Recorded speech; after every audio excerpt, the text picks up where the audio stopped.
பிரியமானவர்களே, ஆண்டவராகிய இயேசு கிறிஸ்துவின் நாமத்தினாலே உங்கள் யாவரையும் அன்போடு கூட நான் வாழ்த்துகிறேன். ஆண்டவர் கிருபையாய் நமக்கு கொடுத்த இந்த புதிய நாளுக்காக முதலாவது நாம் ஆண்டவருக்கு நன்றி சொல்லுவோம்.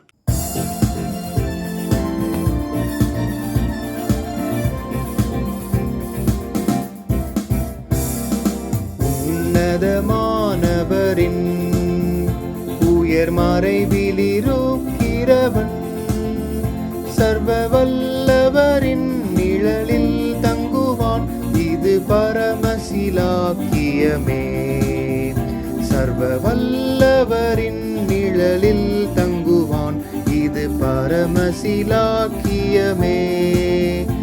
அவர் சேட்டையின் கீழடை களம் புகவே தம் சிறகுகளால் மூடுவார்.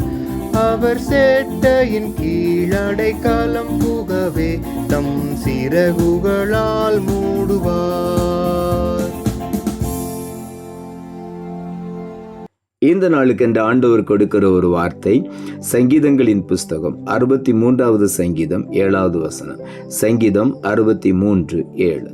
நீர் எனக்கு துணையாயிருந்ததினால் உமது செட்டைகளின் நிழலிலே களி கூறுகிறேன்.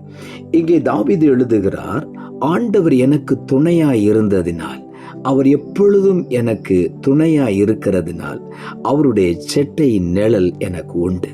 அந்த நிழலிலே நான் எப்பொழுதும் ஆண்டவரை களி கூர்ந்து துதித்து கொண்டே இருப்பேன் என்று தன்னுடைய அனுபவத்திலிருந்து தாவீது எழுதுகிறார். நீர் எனக்கு துணையாய் இருந்ததினால்.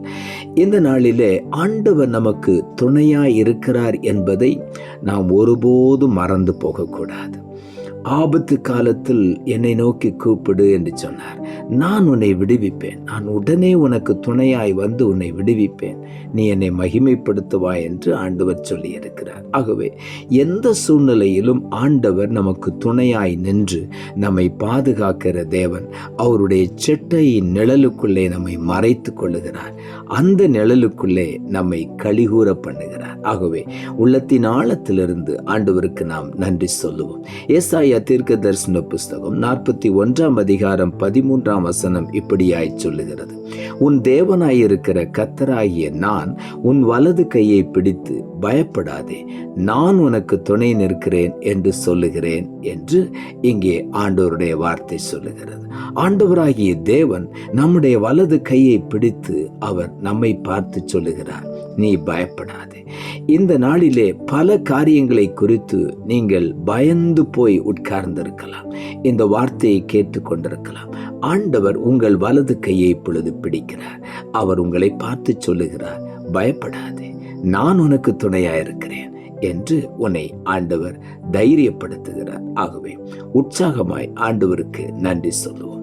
சங்கீதங்களின் புஸ்தகம் 46ஆம் அதிகாரம் 1 வசனம் இப்படியாய் சொல்லுகிறது, தேவன் நமக்கு அடைக்கலமும் பலனும் ஆபத்து காலத்தில் அனுகூலமான துணையுமானவர். தேவன் நமக்கு அடைக்கலமா இருக்கிறார். எந்த நேரத்திலும் ஆண்டவர் நமக்கு அவர் செட்டைகளை விரித்து நம்மை அப்படியே அணைத்துக் கொள்ளுகிறார். அவர்தான் நமக்கு அடைக்கலம், அவர்தான் நமக்கு பலன் தருகிற தேவன். அவருடைய செட்டைகளுக்குள் வந்து விடுவோம் என்று சொன்னார். அவர் நமக்கு பலன் அளிக்கிற தேவனாயிருக்கிறார்.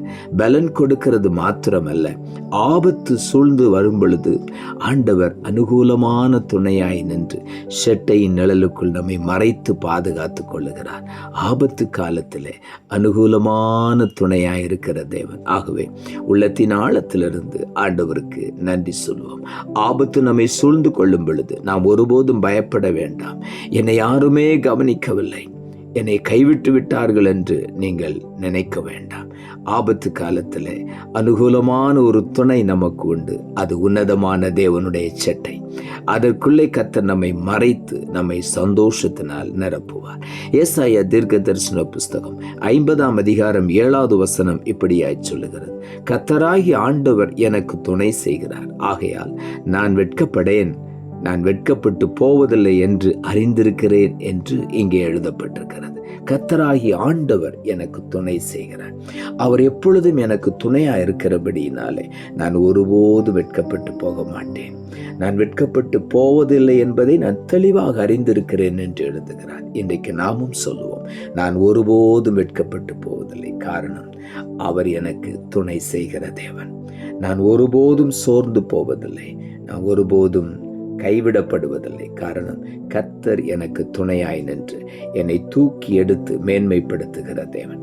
சங்கீதங்களின் புஸ்தகம் 91 சங்கீதம் 4 இப்படியாய் சொல்லுகிறது, அவர் தமது சிறகுகளாலே உன்னை மூடுவார், அவர் செட்டைகளின் கீழே அடைக்கலம் புகுவாய், அவருடைய சத்தியம் உனக்கு பரிசையும் கேடகமுமாம் என்று எழுதப்பட்டிருக்கிறது. ஆண்டவருடைய சத்திய வேத வசனங்கள் நமக்கு ஒரு கேடகமாய் நின்று நம்மை சத்துருவின் எல்லா விதமான சதி மோசங்களுக்கும் விலக்கி பாதுகாக்கிறது. ஆகவே அவருடைய வசனத்துக்குள்ளே நாம் அடைக்கலமாய் வரும் பொழுது அந்த வசனம் நம்மை பாதுகாக்கிறது மாத்திரமல்ல, சத்துருவுக்கு எதிராக அந்த வார்த்தைகள் யுத்தம் பண்ணி நமக்கு ஜெயம் கொடுக்கிறது. ஆகவே கர்த்தருடைய வசனத்திலே நாம் ஆழமாய் நம்மை அர்ப்பணிப்போம், வசனத்தை தியானிப்போம். வேத வார்த்தை தான் ஒரு நாள் ஒளிந்து போகாது. வானமும் பூமி ஒளிந்து போனால் கூட ஆண்டவருடைய வார்த்தை ஒளிந்து போகாது.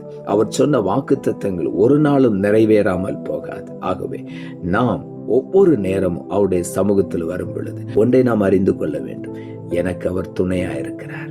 அவருடைய செட்டைகளின் நிழலிலே நான் எப்பொழுதும் அடைக்கலமாய் இருக்கிறபடியினால் நான் கலிகூர்ந்த ஆண்டவரை துதித்து கொண்டே இருப்பேன் என்று இன்றைக்கு நாம் ஆண்டவரிடத்தில் சொல்லுவோம். ஆண்டவரிடத்தில் நாம் அர்ப்பணிப்போம். நிச்சயமாகவே ஆண்டவர் நம்மை ஆசீர்வதிப்பார், நம்மை மேன்மைப்படுத்தி உயர்த்தி ஆண்டவர் நம்முடைய பெயரை பெருமைப்படுத்துவார். ஆகவே உள்ளத்தின் ஆழத்திலிருந்து ஆண்டவருக்கு நன்றி சொல்லுவோம். நாம் ஜெபிப்போம். அன்புள்ள ஆண்டவரை, கிருபையான் கொடுத்த இந்த புதிய நாளுக்காய் மறுபடியும் எமக்கு நன்றி செலுத்துகிறோம். ஆண்டவர் கொடுத்த ஜீவனுள்ள வார்த்தைக்காக நன்றி. நீர் எனக்கு துணையாய் இருந்ததினால் உமது செட்டைகளின் நிழலிலே களிகூறுகிறேன் என்ற வார்த்தையை கொடுத்தீர்.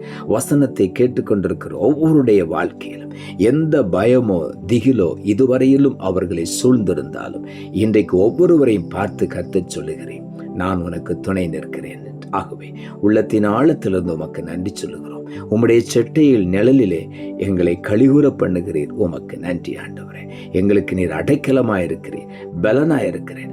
ஆபத்து காலங்களிலே அனுகூலமான துணையுமாய் இருந்து எங்களை பாதுகாக்கிறீர். அதற்காக உமக்கு நன்றி. நாங்கள் ஒருபோதும் வெட்கப்பட்டு போவதில்லை என்று சொல்லி நாங்கள் அறிக்கையிடுகிறோம்.